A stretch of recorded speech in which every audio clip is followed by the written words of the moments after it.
बेटा इस चैप्टर का लास्ट टॉपिक है आपका डीएनए फिंगर प्रिंटिंग।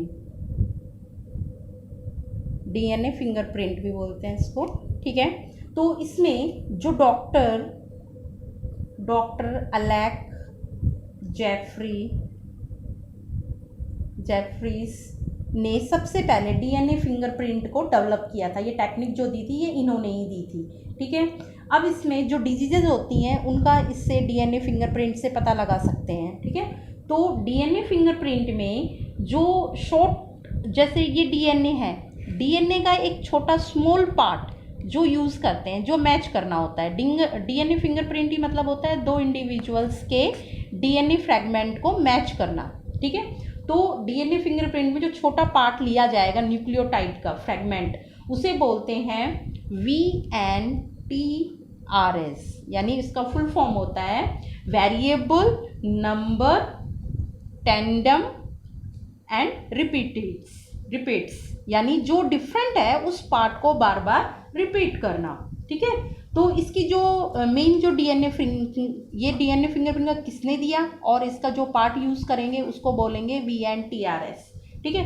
अब इसकी मेन जो मेथड्स हैं क्या लेते हैं कि प्रोसीजर क्या है इसकी, क्या करेंगे सबसे पहले। तो प्रोसीजर में जो फर्स्ट प्रोसीजर है वो है सेपरेट, यानी क्या करेंगे, डीएनए को आइसोलेट करना सबसे पहले। जैसे मान लो ये सेल है, सेल को सेपरेट किया, सेल के अंदर क्या है, क्रोमोजोम्स हैं, क्रोमोजोम्स के ऊपर जीन होंगे और जीन में से डीएनए को सेपरेट किया जाता है। सेपरेट करने के बाद सेकेंड प्रोसीजर आती है कि इसमें जो पार्ट हमने सेपरेट किया है उसका पीसीआर करते हैं। आप बेटा, आपका बाद में एक और चैप्टर हैं, 2 बायोटेक्नोलॉजी के चैप्टर हैं, उसमें आपको इस प्रोसीजर को डिटेल में पढ़ना है। तो यहाँ पे सिर्फ हम पॉइंट को डिस्कस कर रहे हैं, उससे आपको जब आप वो चैप्टर पढ़ लेंगे तो ये आपको इजीली समझ में आ जाएगा। तो सबसे पहले उस पार्ट का पीसीआर मतलब होता है पॉलीमरेज चेन रिएक्शन। जो छोटा सा टुकड़ा हमने डीएनए का लिया है उसकी रिपीटेड यूनिट, यानी उसको लार्ज साइज में करना, दैट इज कॉल्ड पीसीआर, ठीक है। इसको बोलते हैं, इस प्रोसेस को बोलते हैं एम्प्लीफिकेशन। थर्ड प्रोसीजर हो गई।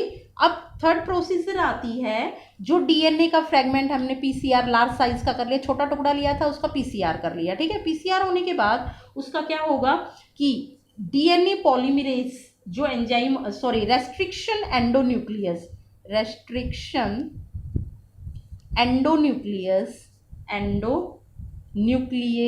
एंजाइम होता है। इससे इस जो डीएनए का फ्रेगमेंट लिया है इसके ये एंजाइम इसको छोटे छोटे फ्रेगमेंट्स में कट कर देगा। इस एंजाइम को, रेस्ट्रिक्शन एंडोन्यूक्लियस एंजाइम को सीजर ऑफ मोलिक्यूलर भी बोलते हैं। मोलिक्यूलर सीजर कहा जाता है इसको, क्योंकि ये चाकू की तरह डीएनए को कट कर देता है, ठीक है। फोर्थ आएगा, अब वो डीएनए फ्रेगमेंट कट हो गया, अब इसको सेपरेट कर लेंगे। इन फ्रैगमेंट्स को अलग अलग किया जाता है। अलग अलग करने के लिए इलेक्ट्रोफोरेसिस प्रोसेस होती है, जेल इलेक्ट्रोफोरेसिस।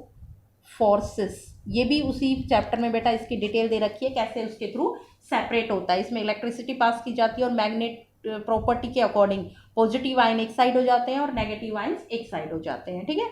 एंड फिफ्थ इसकी जो प्रोसीजर आती, उसके बाद जब सेपरेट हो जाएंगे तब इसको क्या करेंगे, इन फ्रैगमेंट्स को अल्ट्रावायलेट रेज की प्रेजेंस में इनको देखा जाता है, ठीक है।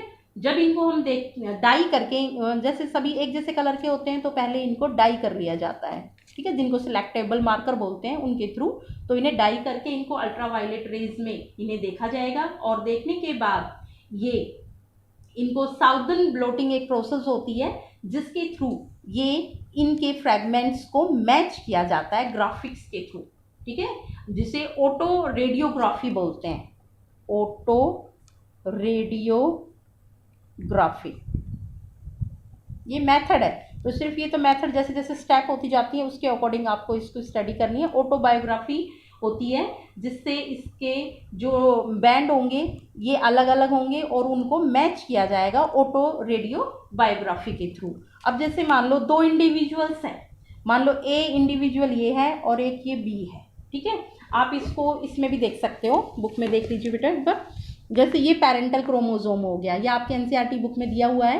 पेरेंटल क्रोमोसोम फादर क्रोमोसोम है और ये मदर का क्रोमोसोम है, ठीक है। कोई इंडिविजुअल ए है उसका है ये 7 नंबर क्रोमोसोम का है, ये 2 नंबर क्रोमोसोम लिया, ये 16 लिया। इसी तरह से दूसरा इंडिविजुअल बी है, उसके भी ये क्रोमोसोम्स लिए हैं, तो ये फादर का हो गया, ये मदर का है, 7 नंबर 2 नंबर एंड 16 नंबर दोनों के हो गए। और इस साइड जो ये क्रोमोसोम्स लिए हैं ये क्राइम सीन के लिए लिए हैं, ठीक है। क्राइम का क्या दिखाई देगा, अब इनके क्रोमोसोम्स के फ्रैगमेंट्स को जब हम ऑडियो जो बायोग्राफी होती है उसके अंदर जब एंटर करते हैं, इसकी जो एंटरिंग होगी वो 1 से जैसे 12 तक की दे रखी है, ठीक है। तो अब सबसे पहले ए हो गया, एक इंडिविजुअल है, बी दूसरा इंडिविजुअल है, और सी किसको रिप्रेजेंट कर रहा है, क्राइम वाले को रिप्रेजेंट कर रहा है, ठीक है। इसका जो क्रोमोसोम्स के ऊपर टेंडम होता है ना वो 0 से 11 तक का होता है, ठीक है। अब ये हो गया, ये 7 नंबर क्रोमोसोम था, ये किसका है 7 नंबर क्रोमोसोम, ये जो क्राइम वाला जो पर्सन है, थर्ड पर्सन उसका है। इनके जो दिखाई देते हैं वो इस तरह के दिखेंगे हमको सी में, ग्राफिक क्राइम वाले के ये सिम्टम्स हैं, ये इस तरह के निशान आते हैं। अब इंडिविजुअल ए और बी को भी हमने इसके अंदर जब डालते हैं तो ए और बी का जो ऑडियो बायोग्राफी दिखेगी वो इस तरह की दिखेगी। अब इसमें मैच कौन सा हो रहा है, देखो ए का मैच हो रहा है, इसमें तो नहीं हो रहा है ए का मैच, ए के जो भी हैं इनके किसी के मैच नहीं हो रहे हैं। ये 7 नंबर का था, ये इसका 7 का है, ये 7 नंबर में फादर ये मदर का हो गया, मेल और फीमेल का, ये अलग अलग है, किसी का मैच नहीं हो रहा है। लेकिन आप देखिए बी का इंडिविजुअल, ये बी का है, बी में ये फर्स्ट का ही है, ये भी सेम है, ये मैच कर रहा है, ये भी इसका मैच कर रहा है। मतलब ए जो है उसका इस क्राइम सीन से मैच नहीं हो रहा, लेकिन इसका इससे मैच हो रहा है। इसी तरह से आप इसके थ्रू फादर और मदर का जो सिम्टम्स, जैसे कोई चाइल्ड है और उसका अगर हमें मैच करना पड़ता है तो इससे हम मैच कर सकते हैं, ठीक है ना। जैसे इसमें क्राइम सीन की जगह आप किसका ले सकते हो, जैसे फादर का ले लो या मदर और उसका ले सकते हो, उसके सन का ले सकते हो, सन या डॉटर होती है तो उसके डीएनए को मैच कर सकते हैं, ठीक है। तो जिसका जिससे मैच कर जाता है वो मैच करना ही क्या है, डीएनए फिंगरप्रिंट है। तो इसकी एप्लीकेशन क्या है, यूज़ कहाँ होता है, तो इसका जो मेन यूज़ है वो क्रिमिनल्स को पकड़ने के लिए, जैसे क्राइम सीन है तो क्राइम क्रिमिनल्स से उनका डीएनए मैच होता है। ब्लड का देख लेते हैं, किसी भी सेल का देख सकते हैं, ठीक है, तो उसका उससे मैच करने में इसका यूज़ हो सकता है। या फिर पैटर्निटी को या मैटरनिटी को, जैसे काफ़ी बार होता है कि कोई चाइल्ड है वो उसकी मदर है या नहीं है, या उसका फादर है या नहीं है, तो उसका अगर मैच करेगा तो वो उसका चाइल्ड होता है, काफ़ी बार इसका यूज़ किया जाता है, ठीक है।